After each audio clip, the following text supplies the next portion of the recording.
Good morning, everyone. It is such a pleasure to receive you here at the Women's Pavilion by Expo 2020 in collaboration with Cartier. We are truly honored to be having this discussion today.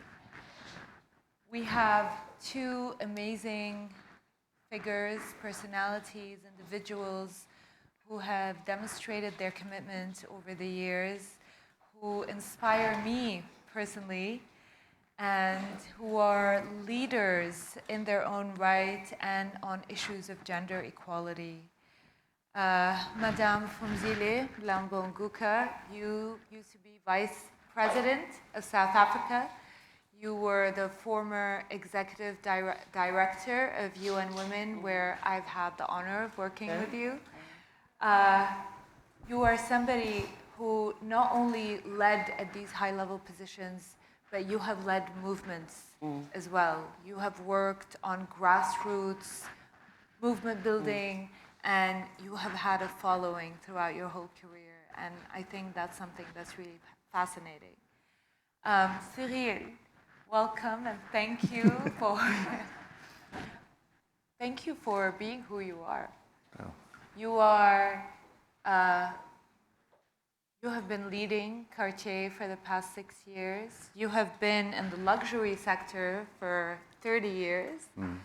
But I think what inspires me is that you're a feminist, a true feminist. To all the gentlemen in the room, please take note.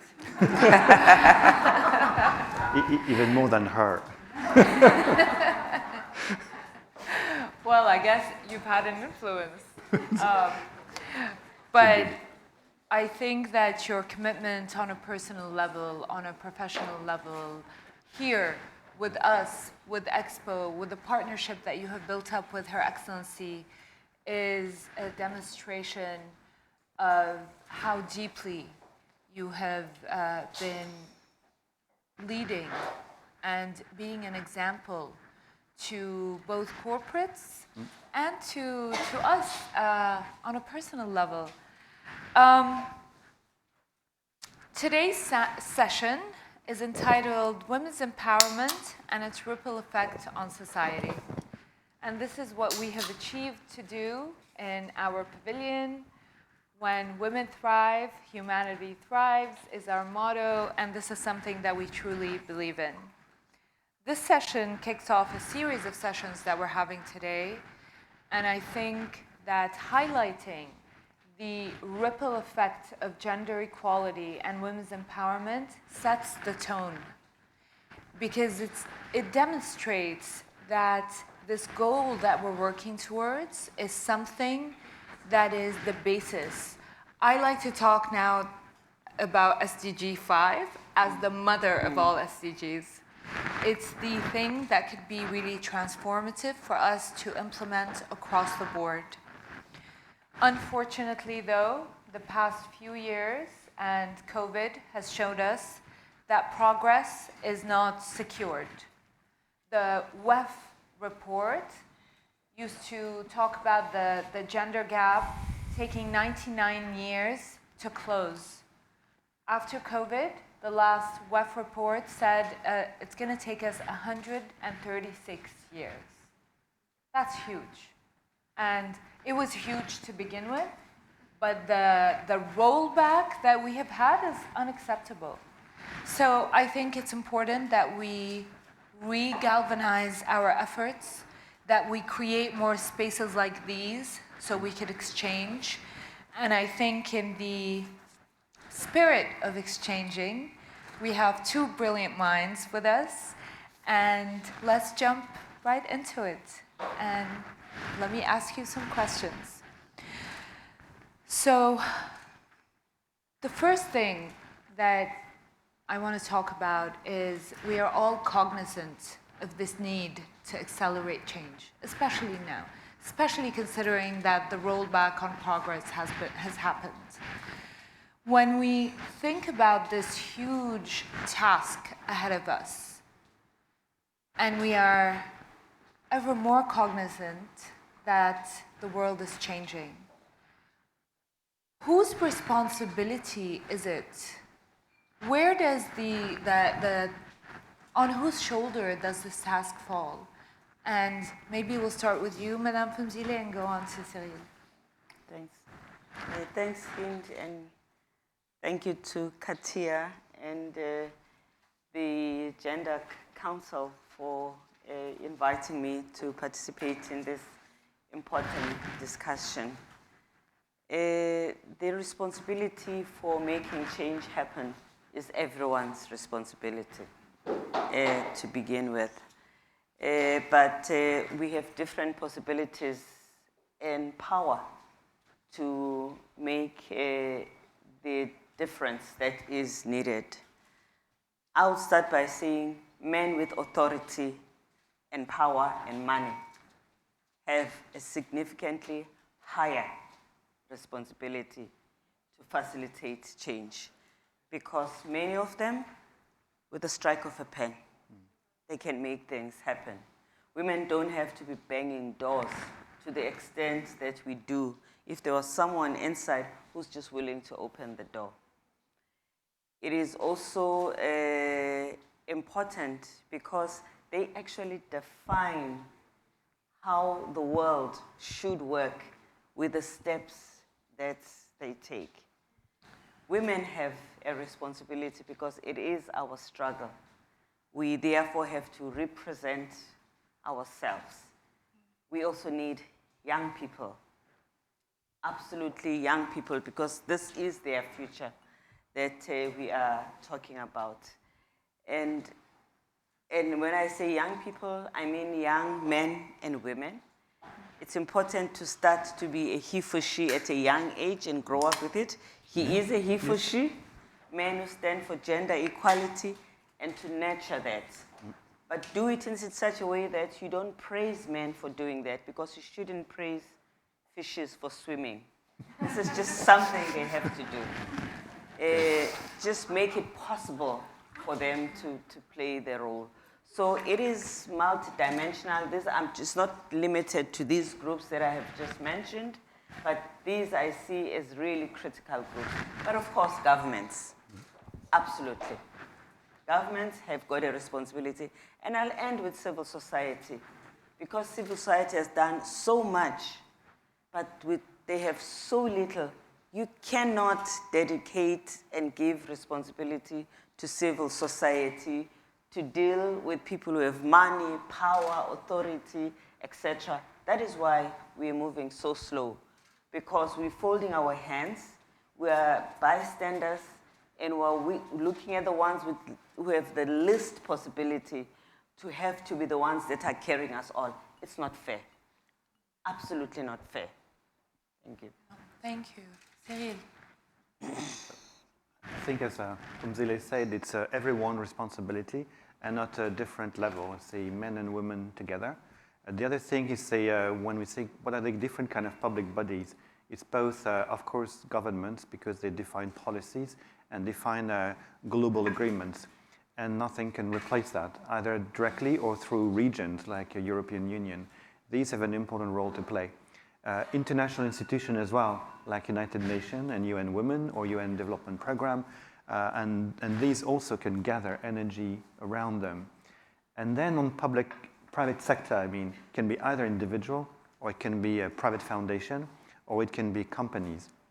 And also from this one, going to coalitions. I think it's a period where we need new coalition. The previous borders of what are the fields that are under public responsibility or private are getting opened in new ways, as we have shown. But we cannot do anything alone. So in this case, when we move, we have to move together, either in one sector or public to private together. And it can be with cities, with state, like this with the public body running the Expo, or with international institutions. We joined the Generation Equality Coalition. We joined the Unstereotype Alliance, also coalition. We have also joined some others for biodiversity conservation with the UNDP, the Lion's Share program. And we have created our own coalitions for environment, or through the Responsible Jury Council, are both elements which are linked to environment, but also people's protection. So we can do many more things than we think if we think differently. And so I think this period is a period of coalition. If we want to go faster, we have to gather all the goodwills based on values and not the predefined role.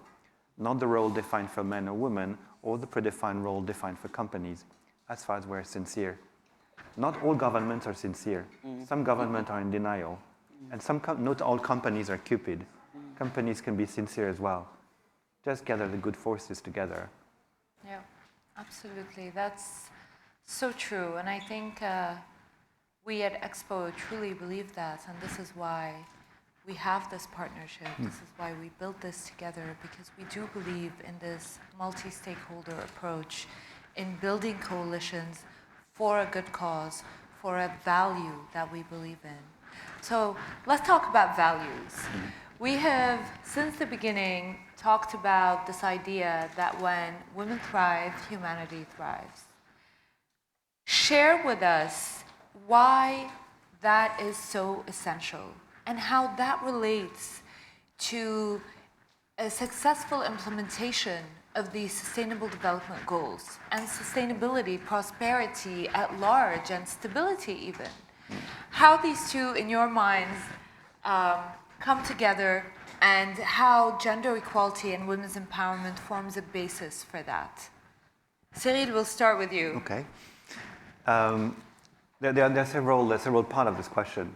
First, we say the time is short.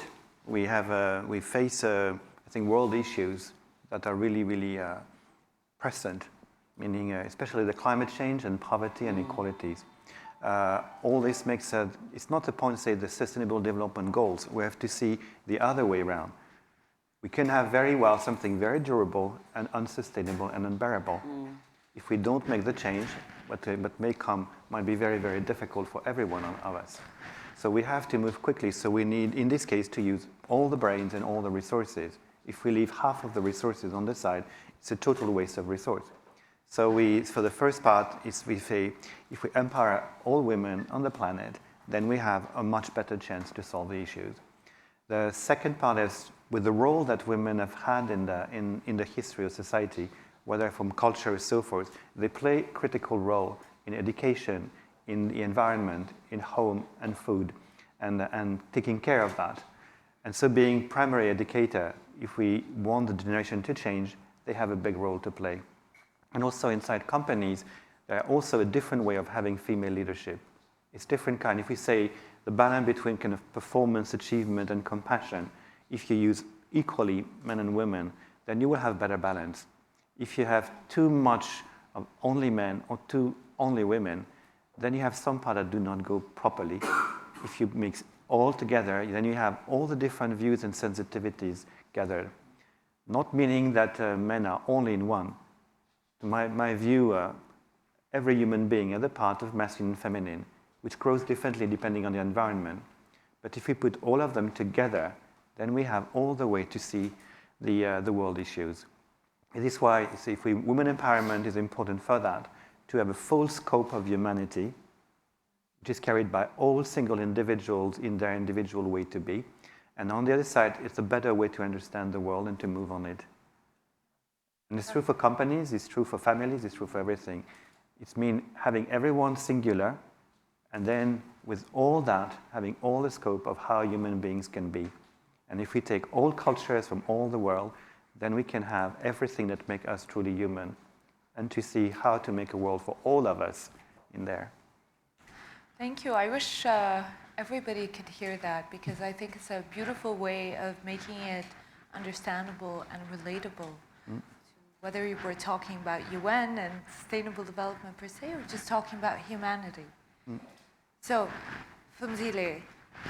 Yeah, while I was at the UN Women, I recognized that we were just one entity, and we did not have all the answers or capability to achieve the changes that we were trying to achieve. Also recognize that the changes that we've seen, just starting from when we adopted the Beijing Declaration 26 years ago, just had not moved as fast and as well as we wanted them to be. And in Beijing, we did not have private sector. It was limited. Predominantly, it was government and civil society. We did not have young people. You did not have women in their diversity. In fact, the discussion about women and their sexual orientation was not even up for discussion in Beijing because women were worried about being fractured and being divided. Race was not discussed in Beijing. So that really limits the number of people that are carrying this burden. Arriving in 2020, it's been critical to assemble these forces together that go beyond who was in Beijing. And this is what we have called generation equality. A generation that has to make equality happen. This is the first generation that has the possibility to make the changes because it is a generation that knows a lot about what has gone wrong. But also, it is a generation that has a sight of the answers that are needed because many of the questions that we're struggling about in gender equality have answers. The answers exist, we know them, there just isn't enough will to actually use the answers. So if you assemble all of the people who must make the things happen, you bring closer the people who can answer these questions. But you then think about what we need to do in the coming years. How would you know that you are making progress? Making sure that we have time frames, critical. We've said generation equality, at least the first step of it is lasting us 5 years. What do we want to achieve in 5 years? Stipulating what can be achieved, must be measurable, all of that is critical. Otherwise, we can be fluffy about change. And fluffy change does not really lift and take us forward. But I also want to emphasize the importance of diversity. We are a wrong audience in this room. Not diverse enough. We need more men to be in this room for change. Otherwise, we're talking to ourselves. Yes. You know, I don't have to convince you. you know what needs to be done. We need to be racially diverse. We need to be diverse in our age. And ableism. We need to make sure that we bring people who are able in a different way. So even as we take all of these things, we have to bring these things all together. And lastly, feminism is about believing in the intersection of concepts that we're dealing with. If you are taking on feminism, it is because you believe in gender equality, but you believe in equality of people because of their abilities. You are not homophobic. You are not a climate denialist. I think now we're even saying you are not anti-vax. So you're bringing all of these changes because you are everything at the same time as a person, and you should learn to carry all of this with yourself. Absolutely. I think, Cyrille, you said yesterday, feminism is humanism. And universalism. And universal, yes, absolutely. And I think that we have to broaden our horizons and our understanding and really try to understand the issues in all their intersectionality. So thank you for that.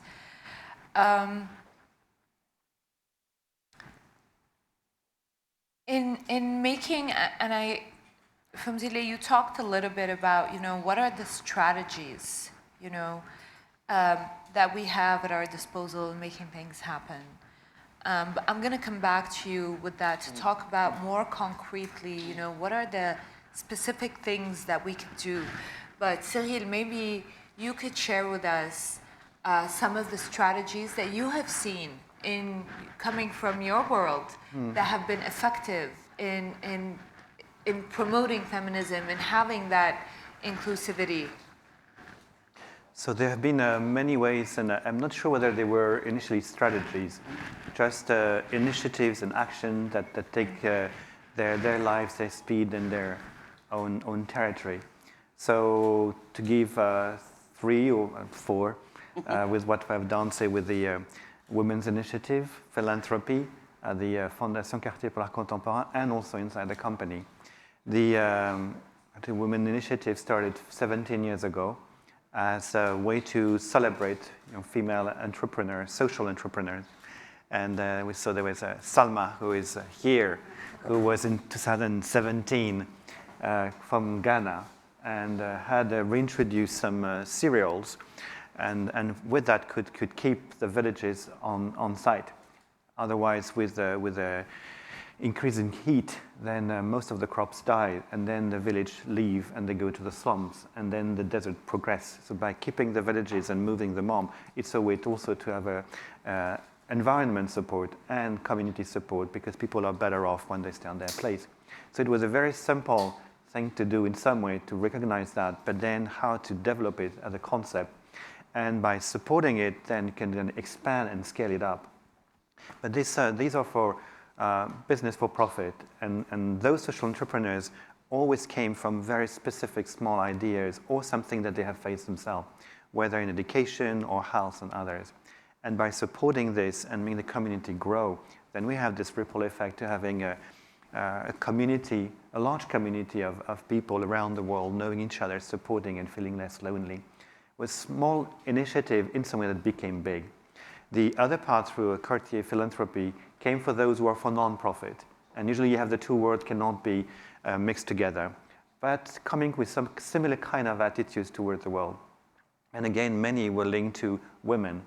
And whether for health or education or the post-conflict, or how to recreate a social life in a refugees camp, like do with BRAC in Jordan or in Bangladesh, or how to have emergency response, or also these mothers to mothers in South Africa and all the south of this African continent, because the big problem was with AIDS, and mothers would transfer the virus to their children.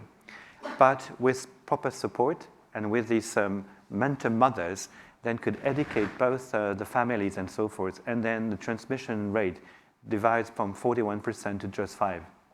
And sometimes even 2. So meaning is thousands of children get saved from it, meaning the next generation can go without. So probably if you want, it's a way that can eradicate. And it has come to a few hundred to a few thousands, and going first from South Africa and all the way to Uganda. And this concept developed so well. But also for educate girls in India, where Safina Hussain, who unfortunately couldn't come, started to convince parents to send their girls to school. Because in very poor environment, there is a choice to do, or the boys goes to school and the girls stay at home and take care and get married and get children and then never get education. But then the likelihood for them to get disease or the children not to survive are much higher. When girls are educated properly, then the entire health system changes. So by convincing parents to send girls to school and to stay, then the entire circle changed for one generation and the next. And she first started with few thousand, and then tens of thousands. Then we supported her from the beginning, and she got then a big support from UN and from Skoll Foundation, moving from $60 million, which makes her available to deal with 1.5 million girls in India. So the impact is massive. So we can start something small, but when you see the concept works, then you get more and more support. Because it's difficult to know where to drive the resource, where to drive the attention. So this was for philanthropy, and there are many other examples that Pascal could describe even better about that. For the Fondation pour l'Art Contemporain was not only for contemporary art, but also to gather collectives of scientists and also biologists and artists to have different views on the world. So the exhibition about trees, we say how we have to live differently with our environment, has been really one of the big impacts in Paris, and then been sent to Shanghai, because we know there is a big climate problem and issues in China. But now the Chinese government is very conscious of it and is acting very, very fast and rapidly, having a commitment to be carbon negative, zero emission in 2060, knowing the level of dependency on the fossil fuel power plants. It's really, really a big commitment, and also going extensively to replan. And that using artists also and scientists together to show the world issue in a way which is touching, then can have also a big impact. Otherwise, things are just statistics, just numbers. We don't know what to do. So using this path also have come to a big impact that we can replicate in many areas. And inside the company, just like proactively to female leadership can work. 20 years ago, there was only one female managing director out of 22 countries. It was considered to be a job for men. And even if the Cartier is a feminine brand with many female customers and many retail staff, so you had retail staff, 70% female, and then when you come to senior executive, they were only men. And then even 6 years ago, it had moved to 20% female managing director. So it took 20 years to go from 5% to 20%. So I say we take another 25 years before we get parity. So we say we have to accelerate this program and by female development program and proactive move, but also making sure that those women are all competent. It's not quota, it's really development. We came to gender parity. And having also all the countries supposed to be too tough for women, like Russia, like Middle East, like Korea, successfully run by women. Even Japan, United States, big markets, and June, who is here, can say that in her country, she's an exception, because usually it's not only men, but old men. when I was the CEO of Cartier Japan, I was 37, we say you were just fresh graduate, and all my executives were kind of 25 years older than me. I was a kind of a weird guy.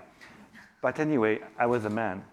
But when you are a young woman, in let's 30s or 40s, you were double weird. Even being Japanese.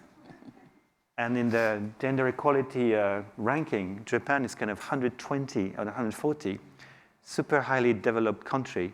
But anyway, there is a lot to do in there. But she shows that it's possible.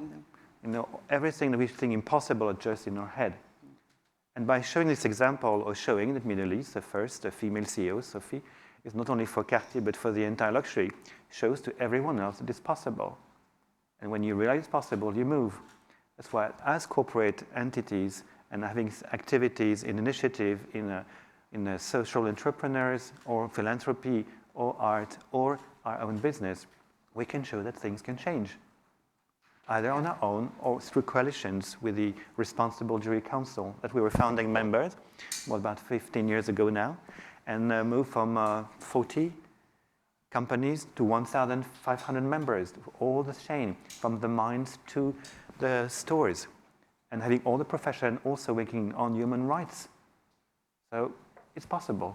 It's possible. We have to believe that. Yes. Yeah. And then you've given us great examples of actions that you have taken to help move the needle. Yes. So it's a belief, and then just And doing do it. it. Yeah.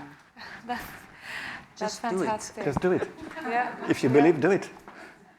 Phumzile, what are some of the most effective strategies that you've seen that have stuck with you? Well, firstly, going back to Beijing again, that was the first blueprint that institutionalized the fact that women's rights are human rights and human rights are women's rights. Before that, we did not have a regime that established that for women. So there were countries where none of women's rights were protected in law. So that was a game changer. And I cannot overemphasize that, because I see a lot of young women who ask me, what's this big deal about this Beijing of yours? What happened to this document? The thing is, when you have to protect rights, things that you can go to court and agitate about and get decisions, it has to be enshrined in rights. So it was important to encode women's rights. You wouldn't have Me Too successful if we did not have the development of jurisprudence that protects women's rights. It's been an important procedure and a process, and what we've walked through, all of us who are old enough to have, walked through these years. So for me, the first thing is the importance of creating an ecosystem that cannot be taken away from you. Countries that are most resistant to change right now are countries that have religious and cultural authority living side by side with democracy and laws. Because in some ways, religious authority and cultural authority tends to be much stronger than even the laws that are codified. But the fact that you have laws, you can still take these laws. So my call, and I've seen it happen, it's important to address discriminative laws in the world. We have done a lot in the last 20 years. There's still a lot to do. So if you live in a country where there are discriminatory laws or laws that you have passed that are not being implemented, it's important to get them right, because otherwise it pulls women back. And then there is the issue of the sustainability of the change that you make for gender equality everywhere. Because from generation to generation, you bring change. It can be worse, but it can be better. Education is critical. I am who I am because of education. And I am who I am because my parents got educated. And when parents become educated, they want that for their children. And they invest in opportunities to make that happen. Education is the closest thing to a silver bullet for gender equality. If we don't fix education in all the countries equally, we definitely are not going the right way. So, yeah, and digital education, I want to emphasize, because that's the future. We cannot teach children to ride horses when they will be driving cars by the time they graduate. We have to plan for them to be ready for what their future will look like. And these are the concrete actions that are destiny changing for girls and where girls and women should be. Thank you. Thank you.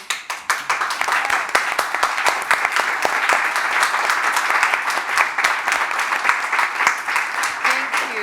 We have 5 minutes left, and I want to get a little bit personal. Not too personal. But really, I want to hear about the women who have inspired you. When you think of the women that you have looked up to, who comes to mind? Well, I mentioned some last night, so I will not repeat. But also Christine Lagarde. And I have met her several times, and she has such an integrity and clarity and vision, and being such a strong human person. Yeah. And she has been taking leadership role with always the same sense of being herself. So not playing a role, but being herself in that role with dignity. And she's really a great example. She had also such a strong charisma. Just come in the room, she starts to talk, everyone listens. Yeah. You too, by the way. You're very discreet when you come, so you're more and more an inspiring model, I must say. I think meeting so you are has you, been great. Cyrille? So are you. Yeah, absolutely. Phumzile. Well, my mother, who was an activist in her own right. She, especially in her latter years, was focused on supporting people who are living with HIV and AIDS to make sure that their life is prolonged and the life of their families is not dramatically disintegrated, especially the life of children, and help to provide scholarships and so on and so on. But really for me, that was important because she didn't have a lot of things, but the impact that she made in people's lives lived beyond her. Because the little that people got out of her, they used it to turn their lives in a way that she could never have imagined. And I think for me, the lesson to all of us is that each one of us can do something. And we can change people's lives in a ways that will go beyond what we can be. And we can change the life to be the life we dream of. We don't have to dream about it. We've got to create it, people. We've got to create it. Yeah. We've got to create it. That's a lesson that I will certainly take with me, and I hope all of you do too. Cyrille, what's your lesson that you would share with the younger generation? Be themselves. Beautiful. Be courageous to be themselves, but that's why we also have to make sure with rights and with the equality of opportunity that they can be themselves. There was a good definition of freedom. Freedom is not to do what you want, nor what you like, but to be yourself. And to be happy, and to be happy to become who you become. And I think if everyone can become who one wants to be equally, that's a wonderful world. Thank you both so much for your insights, for those words of wisdom that I certainly will carry with me, and I'm sure our audience will do as well. And I hope you've been as inspired as I have been today. And please, let's give them a big round of applause.